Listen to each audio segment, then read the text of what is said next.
कर्मण्येवाधिकारस्ते माँ फलेषु कदाचन। भगवान कृष्ण ने अर्जुन को ये ज्ञान दिया था, लेकिन ये ज्ञान आज भी पूरे संसार में कोई व्याख्या करके समझा नहीं सका है। कर्म महत्वपूर्ण है, लेकिन धर्म के आधार पर कर्म क्या आगे बढ़ाता है? कुछ ऐसा ही काम किया है पिछली एक सदी में गीता प्रेस ने। गोरखपुर की पहचान बन चुकी ये प्रेस आज भी उन किताबों को छापती है जिन्हें हम और आप अपने घर में कभी रामायण, कभी गीता, कभी दुर्गा सप्तशती, कभी आदित्य हृदय स्तोत्र और कभी हनुमान चालीसा के नाम से रखते हैं। लेकिन इन किताबों की खासियत क्या है, जो लोग इसके साथ और इससे जुड़े हुए हैं उनसे ही पूछ लेते हैं। देवी दयाल अग्रवाल जी, ट्रस्टी हैं आप यहाँ के, क्या एक स्तंभ बनाने में और उसे इस तरह से टिकाए रखने में एक सदी तक सबसे बड़ा तीन चीज़ और उसका योगदान क्या है? सबसे पहले अपने उस समय के ऊपर ध्यान दें। 1923 अप्रैल, जिस समय गीता प्रेस की स्थापना हुई थी, उस समय की स्थितियों में स्थिति ये थी कि गीता की पुस्तक तक उपलब्ध नहीं थी। जो अंग्रेज़ों का शासन रहा, उसके पहले जो मुग़लों का शासन रहा, उनके द्वारा सनातन धर्म, हिंदू धर्म को क्षतिग्रस्त करने के लिए हमारे ग्रंथों का लगभग लोप हो गया था। इसलिए हमारे सेठ जयदयाल जी गोयनका, जो संस्था के संस्थापक थे, उन्होंने उनका ध्यान इस तरफ गया और उन्होंने गीता की सबसे पहले एक सरल व्याख्या की और उस पुस्तक को 11,000 पुस्तकें कलकत्ते में छपवाई। उसके बाद शुद्ध पुस्तक जनता को दे सकें, इसके लिए प्रेस वाले के कहने के हिसाब से कि इतनी शुद्ध आपको छापनी है तो आप अपना प्रेस बैठा लें। उस वाक्य के अंतर्गत भगवान की प्रेरणा मानकर उनके मन में ये प्रवृत्ति हुई कि अब हमें अपना प्रेस ही बैठाना है। उस श्रृंखला में आगे बढ़ करके और लोगों के सहयोग से गीता प्रेस की स्थापना कुछ गोरखपुर के लोगों के द्वारा ये उत्साहित करने के बाद कि हम गीता प्रेस को गोरखपुर में व्यवस्था हो तो हम संभाल लेंगे। गीता प्रेस तो आपने इसको एक सदी से लिया है, लेकिन अब की तस्वीर और पहले की तस्वीर में क्या अंतर है?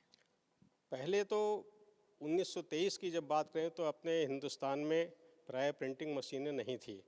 उस समय जो मशीन आप देखेंगे यहाँ पर, जो पहली मशीन है, वो 1923 में लगभग इंपोर्ट हुई थी। वो भी बोस्टन की थी और एक एक पन्ना उसमें छापना पड़ता था। जैसे जैसे टेक्नोलॉजी का विकास हुआ और हम लोग जो जिस समय प्रबंधक रहे, कार्य देखते रहे, समय के अनुसार जो चीज़ें उपलब्ध हुई, जो नई से नई टेक्नोलॉजी उपलब्ध हुई, उसको उन्होंने अपनाया और आज लगभग 1800 तरह के ग्रंथ गीता प्रेस में छपते हैं, जो कि 15 भाषाओं में अपनी सारी सामग्री को प्रकाशित कर रहा है और लोगों को उसका लाभ दे रहा है। लालमणि तिवारी जी, क्या खासियत है? कितनी तरह की किताबें, कितनी पुस्तकें, कितनी प्रूफिंग, क्या क्या मेहनत जाती है इसकी?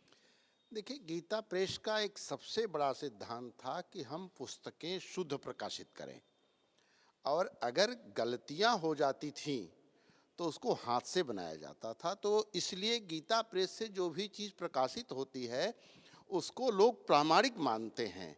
गीता प्रेस के प्रकाशित साहित्य पर किसी तरह की कोई उंगली नहीं उठती है।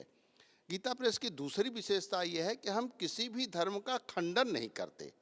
हम अपने धर्म का प्रचार करते हैं, सनातन धर्म की पुस्तकों को छापते हैं, लेकिन किसी के धर्म का भी, कहीं से भी हम अपने किसी ग्रंथ में, हम कल्याण में कोई खंडन नहीं करते। और यहाँ से एक प्रकाशित होने वाला कल्याण मासिक पत्र है। कोविड काल में इन किताबों पर क्या असर हुआ है, जब पूरा विश्व एक महामारी से जूझ रहा था? हाँ, देखिए, कोविड काल में गीता प्रेस की पुस्तकों की बिक्री अभूतपूर्व बढ़ी है। इसके दो कारण लगते हैं। पहला कारण तो ये लगता है कि लोगों के प्रति जब ऐसी कोविड महामारी आई तो भगवान के प्रति आस्था बढ़ी। लोग घरों में रह के और पुस्तकें, धर्म ग्रंथों को पढ़ना चाहे और उसके लिए एकमात्र गीता प्रेस के प्रकाशनों का सहारा लिए।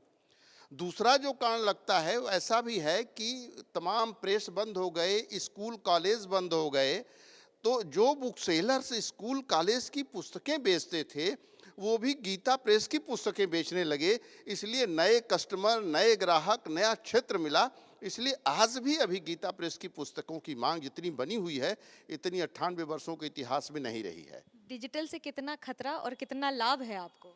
देखिए, डिजिटल से हम लोगों को कोई खतरा नहीं है, इसलिए कि मैं बराबर जब भी पूछा जाता है मैं कहता हूं, देखिए, जो ग्रंथ होते हैं उसके प्रति लोगों का पूज्य भाव होता है।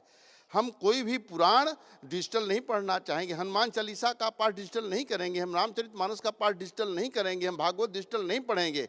वो ग्रंथ हमारे पूजा घर में रहते हैं और पूज्य भाव रहता है। जैसे भगवान के प्रति मेरा पूज्य भाव होता है वैसे ग्रंथों के प्रति रहता है। तो इस डिजिटल होने से ये ग्रंथों के प्रकाशन पर कभी असर पड़ने वाला दिखता नहीं है। दिखता नहीं है। और उसकी एक खूबसूरती भी ये है कि गीता प्रेस जो एक प्रेस है, बाकी सब दुनिया की प्रेस की तरह, लेकिन इसे एक मंदिर का दर्जा और मंदिर का दर्जा दिया गया है। कैमरा पर्सन सूरज पांडे के साथ मनोज्ञा लोईवाल, गीता प्रेस, गोरखपुर।